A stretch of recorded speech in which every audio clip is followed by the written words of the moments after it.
means different things to different people. And that brings us to our next speakers. Our very own Kathryn Sinnott and Clodagh O'Donovan are going to come and give a very different perspective that we've not seen before, and that is the partner's perspective. So if Clodagh and Kathryn could come to the stage. A big round of applause, please.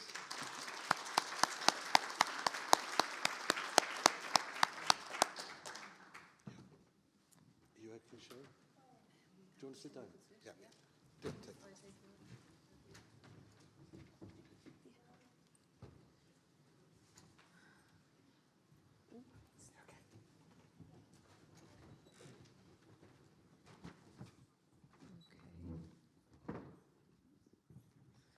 Hello, Clodagh. Hello, Kathryn. How are you? Hi, everybody. And it is really lovely to actually see people again and getting to meet a lot of people out there. So my name is Kathryn, and I am the Insight Groups Coordinator for Fighting Blindness. And today we're just going to be talking about peer support from the partner's perspective, but also we're going to look at other support groups that we offer as well. Clodagh O'Donovan here beside me has kindly agreed to talk about her experiences of being a member of the Partners Peer Support Group, and that's a group that I facilitate as well. So, and then we've 9 other groups that we're just going to briefly talk about, just so to get them out there. So some information about the groups. Okay, so they're free. You don't need to be a member of Fighting Blindness to be a member of one of these support groups. They are a support for those who are living with varying degrees of sight loss, and as I've said already, we also support the partners of those who live with sight loss. Members can give and receive support on issues that they may have in common, and they can also share coping skills. The groups are a great place for meeting new people, friendships can develop, and the groups can also be very empowering for members. All groups are open to men and women, and also they are all run on Zoom, so we can connect with people on a national level. And if you have no experience of Zoom, we're very happy to help you with that. It is important to note that whilst these groups can have a therapeutic effect, they are not group therapy. They're a safe space where confidentiality is of utmost importance and places are limited, but we do our best to facilitate everybody. So, the Partners Peer Support Group. This is one of our lesser known groups, and it is for spouses and partners of those affected by sight loss.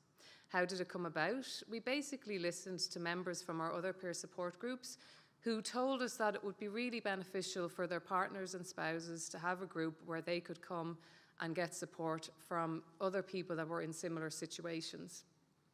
It had been approximately about 8 years since a group like this actually existed in Ireland, so we basically then created a new group in 2019. From the partner's perspective, there can be particular challenges that in supporting their loved ones who are living with sight loss. Feelings of sadness, anger, or anxiety relating to your situation can affect you and your family on a regular basis. So I took over facilitating the group back in March, and I've certainly noticed just how important it is for partners and spouses to have a safe place where they can come and get support, share their thoughts, their concerns, and get support from other members. So now I'm going to pass over to Clodagh, and she's just going to share her experiences of being a member of the group. Thanks so much, Kathryn. Can you all hear me okay? Great. So as Kathryn said, my name is Clodagh O'Donovan, and I'm a member of the Partner Support Group. And I'm married to the charming and delightful Oran O'Neill, who's over there, smiling. And Oran has many interesting characteristics, and one of them happens to be that he has RP, and he has no real remaining functioning sight. So how did I hear about the Partner Support Group? Well, I was already very, very aware of fighting blindness. My mum had a vision impairment, so I actually attended my first research conference, I reckon about 18 years ago. And more recently, Oran has been learning guitar, or was learning guitar before COVID anyway, on Saturday mornings in Eli Place. So, you know, fighting blindness was an important part of our lives. So in September 2019, I heard about a new initiative that Fighting Blindness were creating to give support to partners. And nothing, as far as I had been aware, and I know Kathryn said that there was one before, but I hadn't been aware of any other group like that. So I was thrilled about it, because it can be easily forgotten that partners need support too. And just acknowledging that can be so powerful. But funnily, I actually initially didn't think it was for me. I was so focused on getting supports for Oren, thinking about his needs first, always looking out for him for the next obstacle or trip hazard, trying to keep him safe. So recognizing that I needed support too really felt quite weird. I felt like I was being selfish. I felt kind of guilty, which I know is odd, but there you go. But I kind of realized then that I actually was struggling and I did need this kind of help. So off I headed to the very first meeting. And I've got to tell you, I was really nervous. But there was no need. This group is a safe space for sharing feelings. And believe me, there were a lot of feelings. There was sadness, there was frustration, there was grief, for the life I thought we could have. But it's not all negative emotions. We celebrate wins in the group as well, We cheer on each other and each other's partners. This group is peer support at its best. It's shared knowledge and shared experiences that support us all, us and our partners. So each group member experiences unique challenges, but often there are similar themes and emotions. So we tend to offer ideas or perspectives that might help us find solutions. We try to find different approaches or mindsets that will help. But often it's not just about emotional issues. There's, some problems and solutions shared are purely practical in nature. So like how our partner can learn a new route, perhaps, or, how we can help them avoid getting toothpaste all over the bathroom or butter all over the kitchen, those kind of simple things. And it's amazing what you come away with, Sometimes I share, sometimes I offer support, and sometimes I listen. But I always feel better after a meeting. So, my personal experience in the group has been wonderful. And, I was just thinking about Brendan's cup in the potter's oven. I have a friend who used to have a phrase. She said, "From fire comes steel." And, we face difficult times sometimes, but the positive impact is worth recognizing. Personally, I've gained confidence. I've learned that I'm a lot more capable than I realized. I'm a lot more resilient now than I was before. And I hope I'm a better partner to Oren. Am I, Oren? Absolutely. Yay! So, we're a team, Oren and I, like any married couple or any couple in general. And, team members have to look after themselves first before they can look after their partner. So I can care for Oren better now that I'm looking after myself. And I'm so grateful for that. We're a stronger team now thanks to the Partner Support Group. So I wanted to thank Fighting Blindness for creating the group and keeping it going. Peter O'Toole, whose initiative it was originally. Emer Comer, who was the first facilitator. And she got it going and off the ground and got us all kind of bedded in, and she did a great job. And of course, all the group members who every month provide us, each other with support and are so wonderful and have become friends. And it's so great to see so many of you here today as well.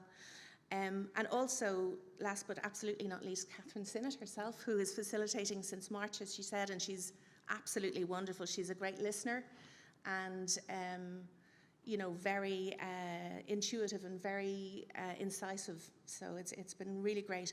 But before I hand back to you, Kathryn, I really would like to speak directly to those of you in the audience who love somebody who has a vision impairment. I want you to feel heard and seen and supported the way I have been in this group. So please do yourself and your partner a favor. Please talk to Kathryn afterwards and talk about joining the Partner Support Group. I guarantee you, this is my personal promise to you, you will not regret it. Thank you. Thank you so much, Clodagh. Thank you. Thank you so much, Clodagh, for your honesty and insight into what you have, I suppose, got from being a member of the group. And I think from what you've said, you've really highlighted just how beneficial and important the group is for partners and spouses out there. So please, as Clodagh said, find me out there and I can give you more information about it.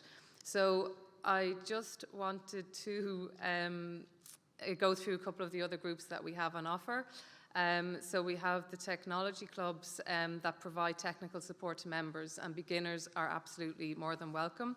Members share their experiences on a range of technologies, from iPhones to Androids, from Windows to smart speakers like Google and Alexa. We have a mindfulness group, which is a get-together for participants to practice stress reduction and mindfulness. This is a really popular group, and the members find it very helpful in learning how to be more in the present. We have a Dublin and Cork peer support group, and they enable people to reach out to each other. You can gain practical advice on living with sight loss. We have a Dublin group, actually, just to mention, that does meet face-to-face and also on Zoom. Our Connections Coffee Morning, this is literally like a casual coffee morning online, and people can meet up for an hour and a half and just chat about everything and anything. It's a more casual setup than the peer support group. The Borders Peer Support Group, this group brings together people from the 6 border counties. So they are Donegal, Sligo, Leitrim, Monaghan, Cavan and Louth. We have a Directions group, which is a peer support group for young people aged between 18 and 30. And this group helps young people find what direction they wish to take, and we do our best to help them get there. The last group that we have is the Horizons Parent Support Group. And this is for parents whose children have had a diagnosis of an eye condition. And this group is a great support for parents when they are trying to come to terms with their child's diagnosis. So that's all of the groups. So just to mention to you, we would absolutely love if you consider joining some of these groups. They are a fabulous support. We would also just suggest that you give at least 4 sessions before you decide if the group is for you, because people, like Clodagh said, you can be pretty nervous joining a new group for the first time, so you need to give it some time. There's an information sheet out at reception, and that just lists all the groups of what I've just mentioned and the days and the times of when they're on. And also, just to throw it out there, there's Christmas cards for sale for Fighting Blindness, so if anybody fancies buying a few cards, just come out to see us out at the reception. So thank you very much for listening.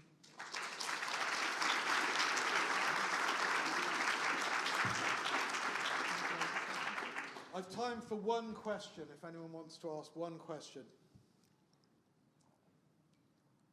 No questions, so Clodagh and Kathryn have done their job well, because when there's no questions, that means... And Neil, can I just mention one thing? Sorry, the lady who mentioned the AMD group, that is absolutely something that we want to expand our groups, so it's absolutely something that we will look into doing. We realise there's a need there, so thank you.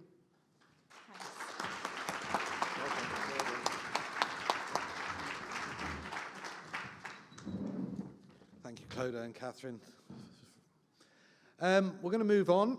We've got the last session before we take our little break.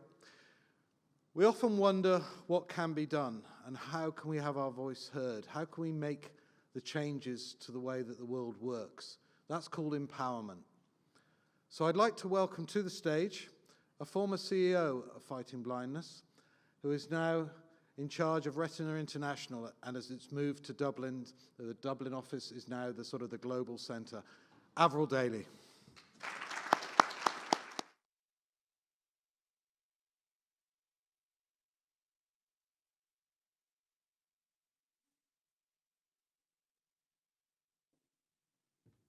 Steps, my favourite thing. You know, as a person living with a vision impairment, and you know, Neil, that this is quite dense stuff, so I wrote everything down, and it's, do you use the paper, do you use the iPhone? So I'm going to stick with technology and see if this works. So thank you very much, Neil, for the opportunity to speak here today and to represent Retina International. It's absolutely an honour to be back in the room with all of you after 3 years of not being so. And while we know the benefits of working virtually, it's just not the same as being in the same room. And certainly that energy is evident here today. I think, you know, it's as somebody who has to work internationally and meet people from all over the world, you often get, as an Irish person, people say, oh, you know, we love visiting Ireland because there's so much music and we love music. And I always say, well, Ireland is music. It's in our bones, and I think it's a great opportunity to hear from our community who are using that opportunity to really show how they can work together and how talented they are, and that opportunity for TG Cahir is great. And I just wonder, are we going to get an opportunity to vote? Because that would be great. You know, if you can tell us that we can vote for you, I'm sure you'll have absolutely no issues in moving forward. So really today, I just wanted to talk to you about the work that we're doing and work that you can do to hopefully help us and the global efforts to the challenges that we face.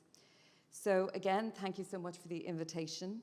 My name is Avril Daly. I'm the CEO of Retina International, and I'm also a person who lives with an inherited retinal degeneration. I recently found out my gene, which is RP11, which is not exactly the gene that I thought I had, and that's why genetic testing is so critically important. It's great to be able to attend this event in person, as I said, after all of these years, and to be with you. So Retina International, just briefly, is a global umbrella organisation that was established by patients living with rare and inherited retinal diseases who gathered at a meeting in London in 1978. Some of them represented actually fledgling organisations that were developing at the time, and they were sort of coalescing around the fact that they knew that genetic research was happening, and they wanted to figure out how they could learn more and how that maybe they could set up that sort of research in their own countries, in their own areas, to address that real unmet need. And that unmet need back in the 70s was not just, you know, the research piece and the therapies, but it was actually understanding these conditions because the population was so incredibly few. So, you know, this transpired, and we had meetings every 2 years. And then, you know, it became very important. We started to see patients and the communities that they represented coming to meetings, learning from each other, sharing experiences, and really learning how to set up organisations that could fund and support research. And Michael Griffith, who is a founding member, as you know, of Fighting Blindness, attended the Helsinki meeting in 1984. And as he said, he met with Shomi Bhattacharya. And I believe the story is that they were a little bit hungry after the official dinner, and they were in a lift, and they decided, let's go for pizza. And it was over that pizza that they discussed opportunities. And Michael came back to then fledgling Fighting Blindness, or I think as it was known then, the Irish branch of the British RP Society. And he and our other founding members, particularly Mary, who's here today, you know, they started to do a huge amount of work in order to coalesce and really find ways to support that research. And out of that research came the study that we know of today. And I think that's very important to remember, that it's those conversations that led to that. So when Michael came back, you know, there were other founding members of this organisation: Paddy Byrne, Geraldine Duggan, Anne Byrne, Marie McCarthy, May Campion, John Delaney, who's here also today, and, as I was reliably informed at the speakers' dinner on Thursday, John Matthews, who was the treasurer, and apparently had a huge amount of work to do at that time. So from there, you know, we moved on as an organisation, and Fighting Blindness Ireland is today one of 43 active Retina International members, made up of patient-led voluntary groups, charities and foundations who support research into rare and genetically inherited disease, and more common forms of retinal diseases, including age-related macular degeneration, which we just heard alluded to, and diabetes-related eye diseases, geographic atrophy, which is something we're learning a lot more of now. So the enduring purpose of Retina International is to foster research and to ensure universal access to the diagnosis, treatment, and care for people affected by retinal degenerative diseases. Today, ORI's strategic objectives are to educate our community globally so that they can participate in the discussions on all forums that concern and affect them at a global, regional, and national level. And through active participation in discussions, particularly in the identification of gaps in policy and in research policy particularly, and healthcare, they can work in a structured and collaborative way with all stakeholders, scientists, clinicians, and allied healthcare professionals, innovators, industry, and those policymakers that we are trying to influence to ease the pathway from bench to bedside and access that innovation in health in a timely and equitable way. When ORI transitioned from a voluntary organisation to a secretariat in 2016, we were asked by our member organisations specifically to address the challenges in accessing genetic testing diagnosis for the rare and inherited community and early detection for people living with age-related macular degeneration and diabetes-related eye diseases. We also looked at the global policy ecosystem, if you like, what that space meant to us, and where those policy actions could benefit us, where we fit into it, and started to look at the barriers to progress in research from bench to bedside across these different regions. And it is clear that globally, the lack of access to a genetic test is pretty universal. We've done some studies in this. You know, it's a challenge for the patient, but you must remember it's also a challenge for research, because if we don't have people getting access to genetic testings, it really inhibits the progress of research, and that hampers our understanding of our conditions. And we also learned globally that people have faced the go home, go blind mentality when they were diagnosed with these diseases. And that means that upon diagnosis, the patients were told, well, there's nothing we can do for you, so off you go. And they're lost to the system. They're lost, and it's so important now because we really need to understand those conditions. And there's opportunities, as we know. There's opportunities through clinical trials. There's therapies emerging, and of course there's particular therapies for age-related macular degeneration and for IRDs. So it's really wrong. That attitude is really wrong. And you know, I'd love to be able to say that that has improved, but listening to our global members, it's not improving. But you know, we need to see our doctors because IRDs are actionable conditions and there are therapies, as I said, emerging. And so we can really, through our understanding of our conditions, really progress the opportunities for treatment, for the development of care pathways, and really that is critical. So ORI, we don't fund research in the way that you as Fighting Blindness and other members support research. We develop stakeholder research programs on social research, and we examine the impact and the burden of disease that we are concerned with. We always work with our member organisations. We're a very small team based here in Ireland. We're 7 people. So we really need to work with you, our members, because you have the knowledge on the ground that you can bring to the discussion. And that's absolutely fundamental and critical. So, you know, that's what we do. We also work with our International Scientific and Medical Advisory Board and other stakeholders across the board. And we need to generate this data in order to develop robust policies that ensure the perspective and the experience of those living with these diseases, with these conditions, is central and is included in all aspects. So our work to develop tools in conjunction with our membership to address the challenges that we face in a consensus-driven manner is really very critical to us. Because we're a growing organisation. We all know that we can contact each other through social media. We know what's going on with our peers globally, and we must align on our message because oftentimes we're only going to get one bite of the cherry, and we must make sure that what we're talking about is actually aligned with everybody. It's the best route to success.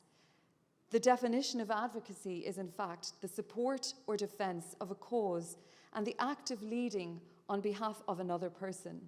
Our organisations such as Fighting Blindness Ireland, a very active organisation, an active member, they advocate for the retina community at large, which is all of you. It is vital to actually hear from you, to listen to you, to learn, so that we can lead the change that is necessary to achieve our collective goals. It is also really nice, I have to say, to be back here in front of a home crowd, although I have to say, a little bit nerve-wracking, always to be in front of a home crowd. But it's really nice, and the energy here today really makes you feel that this is what it's all about. And I know it's highly motivating to me, and a colleague of mine, Petya, who's our advocacy manager at Retina International, who is based in Bulgaria, just was so excited this morning listening to the choir. It's so incredibly motivating to be back in the room. So I really would like to thank Finbar and Neil for inviting me to speak to you about something that is really uppermost in our minds right now, on the minds of our ORI membership, on our international SMAB, our Scientific Advisory Board members, our partners, but also policymakers themselves. They're also struggling with these issues. So I mentioned getting the perspective of a community that leads to more robust policy actions that are meaningful, that have meaningful to you and to your families on a day-to-day basis. So how do we, as a diverse, multicultural community, with all the good things that comes from that, discuss our different realities with our different conditions, our different experiences personally, also in the way we access support and care and treatment? How does a community that has done a pretty good job of hiding our challenges, of saying, I'm grand, I'm fine, don't worry about me, I'm fine. How do we discuss the impact of these conditions from the moment we get up in the morning to the moment we go to bed at night? And how do we do this in a dispassionate and scientific way? You hear me use words like impact and burden, and we have to do this because this is the language of economics. And in order for healthcare systems to work, decision makers base those decisions on economics. And so we also have to speak in their terms in order to be heard and for them to get what we mean. So decision makers at a regional, national, and global level need to be influenced. So what are we advocating for? All of us here today, all of us, are here because we believe that research holds the key. Our hosts are Fighting Blindness. They are fighting blindness through research. We understand, many of us in the room, we really understand the struggles that we faced over the decades to fund basic research and foster that development from bench to bedside over many decades, 4 decades. You're just about to celebrate your 40th anniversary. Not only do we need to continue to raise much needed funds to support critical research, be it basic or translational, we must prove that we are worth investing in, and we are worth getting access to the treatments that are emerging from the research that we have funded through our fundraising, but also through our tax receipts, and we must remember that. Earlier, I told you Retina International was established by people living with RP, or so they thought. Now, with 317 different genes identified, we no longer call the condition RP, right? But inherited retinal degenerations, or IRDs. So we call IRDs inherited retinal dystrophies, inherited retinal disease, and inherited retinal degeneration. So we have to figure out what we actually are going to call them. Because these are new titles that keep emerging, so we also have to keep them consistent. It's important to understand that that also encompasses conditions like choroideremia, XLRP, Stargardt disease, Usher syndrome, and LCA, all of which are rare and inherited forms of sight loss. In Europe, a rare disease is described as 1 in 2,000. There are over 6,000 rare diseases described, and each of our IRDs is a rare disease. And some of the new genes that are being discovered are often considered ultra-rare disease, and as they affect so few in the community. There are challenges in living with a rare disease. There are challenges to develop research in rare disease, and there are challenges in accessing emerging therapies for rare disease, otherwise known as, these therapies are otherwise known as orphan therapies. So there is legislation. The good news is there is legislation to incentivize industry to invest, I should say, in the development of treatments for very small populations. And currently, that orphan drug legislation is changing. It is being reviewed. So we need to understand how that might affect us, and will there be an unintended consequence that could be damaging, or is it a really positive way forward? And that's something that we are working on currently. Or I worked with our colleagues in the Rare Disease International. We were working very closely and representing, we have actually got a representative on the Council of Rare Disease International, KP Chiang from Hong Kong, and we were working with him in the development of a resolution on the rights of people living with a rare disease, which was unanimously adopted by the United Nations General Assembly in December 21. And I will tell you, this was a big fight. But that matters. And why does it matter? It matters to you because within that is the right to access to a diagnosis and appropriate care. The impact of that decision is that at a European Commission level, the legislation being developed must consider this, because all of the 27 member states have signed up to it. And this means that the perspective of people living with rare diseases, including all IRDs, has to be considered in legislation. We have rights now. And so the policies that we are concerned with in research and in healthcare are being legislated for, and those directives that come out of the Commission move to the member states and they affect us directly. And it's really, really important to understand this, because who tells the European Commission what to do? Well, it's the commissioners and their civil servants. Who decides and approves the legislation? The Parliament does. Who are the Parliament? Well, they're members of 27 member states. They are made up of the MEPs. Where do they come from? Here. Who puts them where they are? You do. And when is there a new Parliament election? 2024. So we need to understand this and make no mistake that the policies currently being developed by the Commission affect us day to day. We need to understand that, and we need to work on the advocacy for that election, and that really needs to start in 2023. I am happy to say that the Czech presidency of the EU currently has not only prioritised rare diseases in its programme at the moment, but it's also prioritising access to innovation, and that too is very important. But what about those of you who are living with more common diseases here? In the 1980s and the 1990s, researchers funded by our member organisations who were working on IRDs, through that work, started to better understand conditions such as AMD and diabetes-related eye diseases. So by investing in the IRDs, we learned about these more common diseases of the retina. Members began to support research and advocacy in this space. We started to work with this group. And this was in the pre-internet days where communications were really through newsletters and long-distance calls. So I am fully confident that we will survive the post-social media age. And that could happen. All of these conditions must be better understood to have better research outcomes.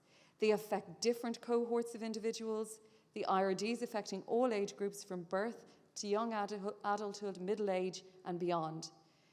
DEDs, diabetic-related eye diseases, affect young adults and the middle-aged and older, and of course, AMD affects the over 50s. Our needs are the same. We need support with mobility, with accessibility, depending on the stage of our diseases. The need will be greater, and it will always increase because we're dealing with degenerative diseases, and that is the reality. Some of us in this room will have been on what we often call a diagnostic odyssey. It may have taken years to get a clinical diagnosis of your condition. For those of you living with AMD and DED, you probably didn't notice the change initially. It was probably part of growing older, you thought. Or maybe you lost your sight suddenly in the context of diabetes-related eye diseases. Or when diagnosed with AMD, there was discussion about early, late-stage dry AMD, early, late-stage wet AMD. What does it all mean? And this is something that we have to understand. The names evolve because we learn more about these conditions and the mechanisms. And understanding that leads to better, more accurate, and importantly, speedier diagnosis and better therapies. Because the names might be similar, but these conditions require support that is different and pathways and treatments that are different. And that is important to note as well. Those with IRDs, your journey is even more complicated, particularly if there is no family history of your disease. While you may get access to a clinical diagnosis, I think it is fair to say that the challenge in accessing genetic diagnosis is real. But I have to say, in working with other countries, you are luckier in Ireland than most because you have the Target 5000 programme. It is an incredibly important programme where over 1,000 people have now received a genetic diagnosis. And that opportunity is not open to all. And that also drives our understanding of that mechanism of disease that I discussed earlier. So it's really important. So what has all of this got to do with clinical trials? And I'm sure you're asking that. Well, when preparing this talk, I decided to type in what is a clinical trial to Google, just to see what it says. So the first thing that it said was clinical trials are research studies performed in people that are aimed at evaluating a medical, surgical, or behavioral intervention. They are the primary way that researchers find out if a new treatment, like a new drug, is safe and effective in people. To find out what is safe and effective. To find out. How do you find out what is safe and effective? In people living with retinal diseases. I think we can imagine how we measure safety in a drug. Is it tolerated? And if it is, or if it isn't, is it causing damage? That's clear. But how do we evaluate efficacy? What would be effective for us in this room today? What would make a difference? What would make a difference?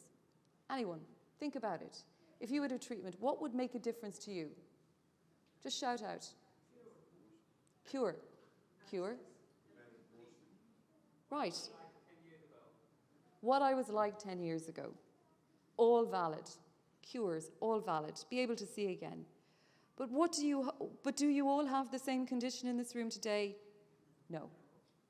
If you are a person with no light perception or limited light perception, maybe just hand movement, is what represents value to you the same to somebody, perhaps like myself, who can still see centrally, who can still read?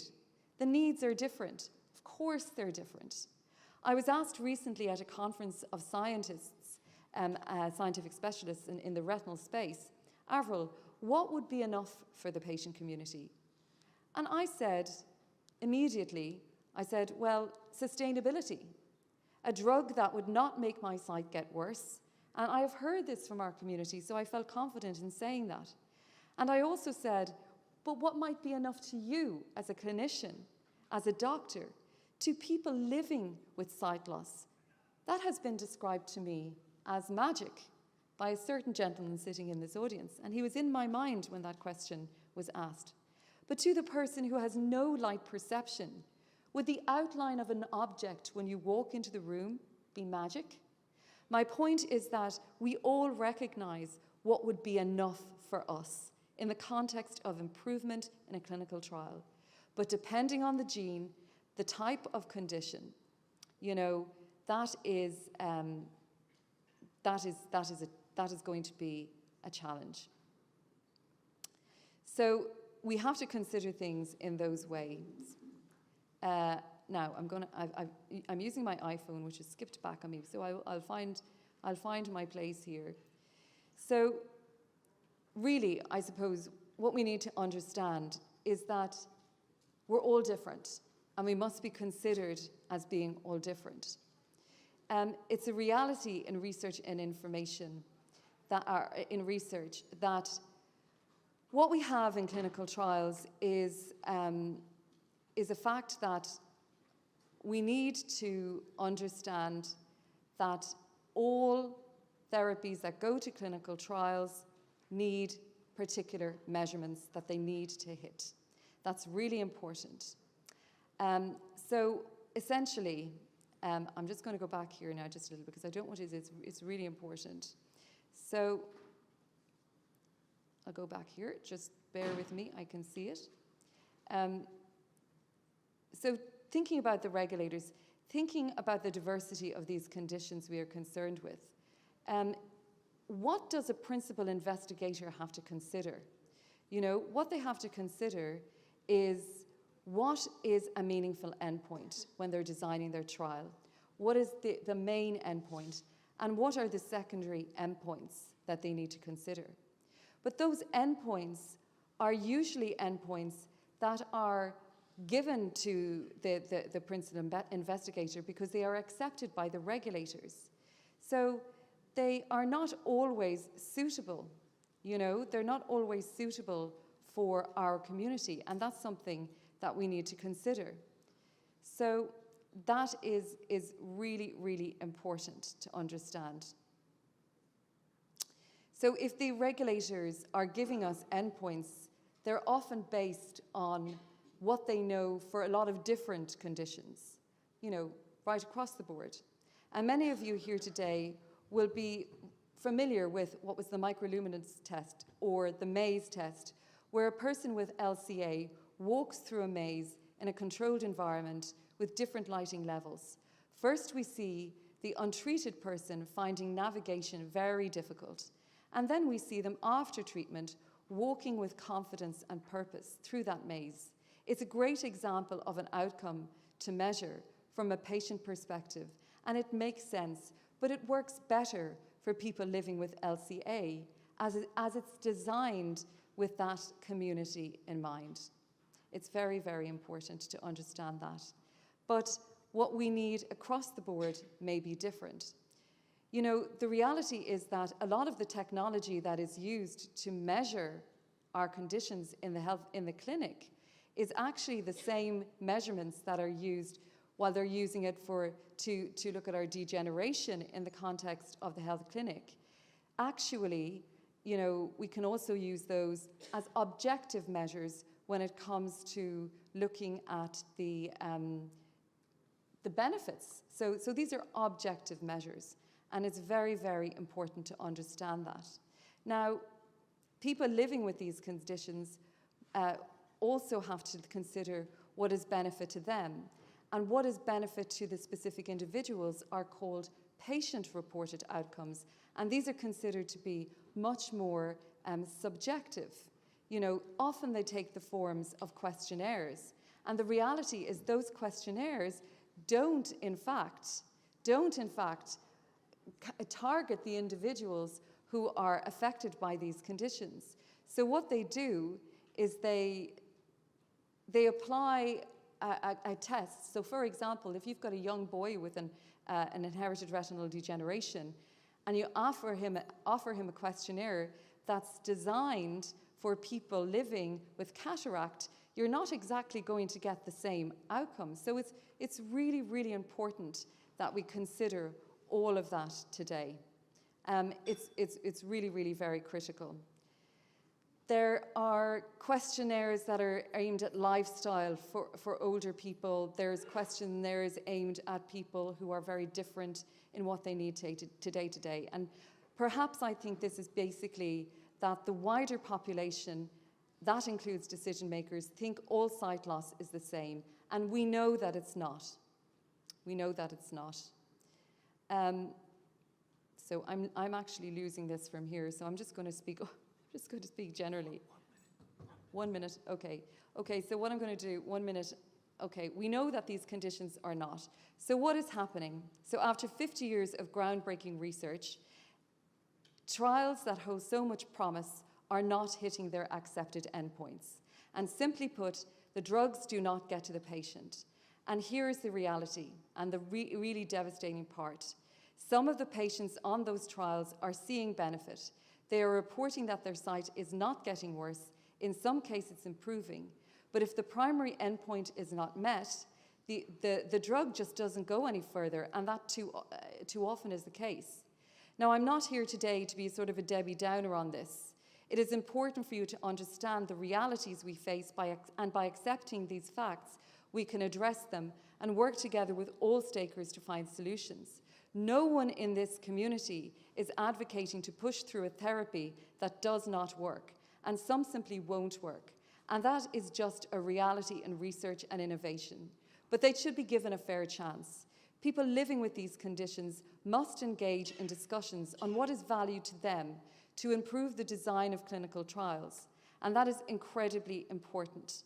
We are working together with Foundation Fighting Blindness in the United States, with Fighting Blindness Ireland and others, to look at ways in which we can improve the understanding and improve the measures. And what I would say to you is really important from a European perspective, is that changes to legislation that is happening currently, and particularly in the orphan drug space, they're starting to look at the issue of real-world evidence and how real-world evidence can be collected, curated, and utilised through the European health data space. And that's really, really very important, because their ears are open, because the European Commission is all about innovation now and promoting innovation and ensuring that those barriers to innovation are removed. So that's important. But they want us to come up with information on our data, our day-to-day, our real-world evidence, as I said. And we have an opportunity to produce that. The FDA, the European Medicines Agency, are also asking us as a community to come to them with solutions. And we can find those solutions by working together. And I think the key to all of this is we have the power to really influence change, because the legislation is happening now. There is a new health technology assessment regulation that will come into effect in January 2025. And that also is very keen on looking at the issue of data, real-world data, and applying that to their decisions. So you see, a regulator will review a therapy based on efficacy and based on safety, but then it comes to a health technology assessment where that therapy is valued on whether or not only is it valued to the individual, are there other therapies in that space, is this going to be a burden to the individual, but also how much of a benefit is it going to be to society. And our conditions are not in the healthcare system, and health technology assessments are only concerned with the healthcare system. And so for those of us who rely on social care, so for our mobility training, our accessibility training, for all of those other things, that is discounted. When we have done our studies to look at the impact of inherited retinal degenerations across Ireland, the UK, Canada, and the United States, the top issue was well-being, mental health, productivity loss, lack of access to education, and lack of access to employment. And the reality is, if that's not assessed, how are we valued? We're not patients. We're not patients, and we don't consider ourselves patients, but we will become patients in the healthcare system if these therapies are approved. So we must understand that there are layers that we need to get through to get access to these therapies. It's really important. It's a sign of progress. And we in Retina International are going to be working on ways we can do that, as always, working with our community, listening to you, to what your needs are, because you are the experts in your condition. You understand that journey from the minute you get up in the morning to when you go to bed at night. And we have to find a way to dispassionately and scientifically collate that data in a way that the decision makers understand. And I think when we consider the fact that 5 years ago, Luxturna was approved by the FDA, 4 years ago by the EMA, and Ireland is still waiting for reimbursement. One of the issues is this lack of data and lack of understanding of our needs. So the lens through which we're seen needs to change. We have an opportunity. We have a window of opportunity globally. We are primarily focused on this issue from 2023. And I hope that my intervention this morning gives you a sense of the journey ahead so that more therapies can reach the people who need them, and that there are therapies that are not lost in the system who have the potential to really help people so that we can create a better and more hopeful future, and that all of that research that we have funded over the years will really become a reality for us. And if you have any interest in getting involved in this, Neil here is the man to speak to. He's going to kill me because I've run over. But it's a lot. I understand it's a lot, but it's important. And you have a role to play, you have a voice, and you have the opportunity to make that change. So we look forward to working with Neil and the team to move the dial and have a better future that I think we deserve, where we should be valued, and we will be. So thank you.